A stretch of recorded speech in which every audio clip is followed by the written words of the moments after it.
Brakes. Sheila was driving to work one day when a truck suddenly cut into her path. To avoid collision, she quickly applied the brakes, but her car did not slow down. Her brakes had failed. Quickly, Sheila maneuvered her car and narrowly avoided hitting the truck. She tried to slow the car by lowering the gears, but still the car rolled on. Then she had the idea of switching off the ignition entirely.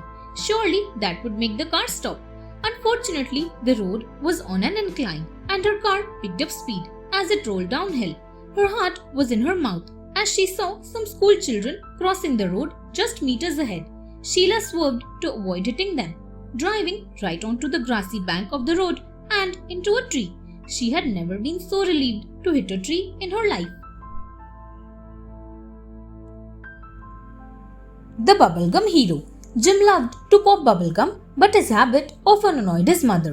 "You chew gum like a cow chews cud, Jim," she always complained. Then one day, a thief entered their house. He had a gun and warned the family not to move or utter a sound. Everyone was scared and stayed where they were. But where was Jim? He hid as soon as he saw the thief. Now he quietly called the police. While he waited for them to arrive, he had an idea. His younger brother had a toy cruiser with a police siren. Jim quickly switched it on. The thief was startled and ran to peep out of the window. When he turned, Jim blew a gigantic bubble and popped it loud as a gunshot. The thief nearly jumped out of his skin.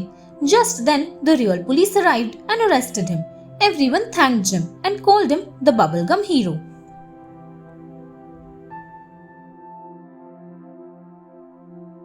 Eclipse. Nick was traveling through the African rainforest when he was caught by a tribe. They tied him up and started dancing around a bonfire.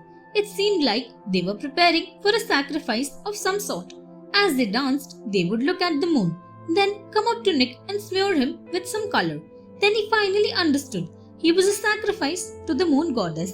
Nick tried to strain against the rope around his arms and legs, but it was tied securely. 4 hefty men carried him to chop his head. They were just about to kill him when there was a loud cry and the people started pointing towards the sky. A dark shadow was moving across the face of the moon. It was an eclipse. Fortunately for Nick, the tribals thought this was the moon goddess's way of saying that she did not want the sacrifice. Now he was safe. A snow rescue. Chen trudged through the snow with no idea of where he was going. He had lost all sense of time, but it could not have been more than a day since the crash.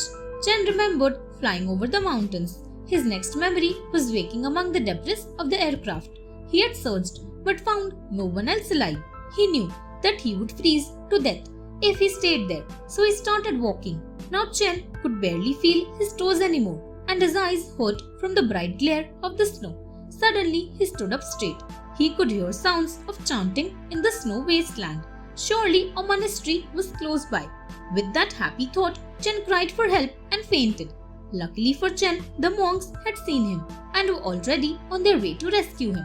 When he woke up, he was warm and safe. He could not believe his ordeal was over. Thanks for watching.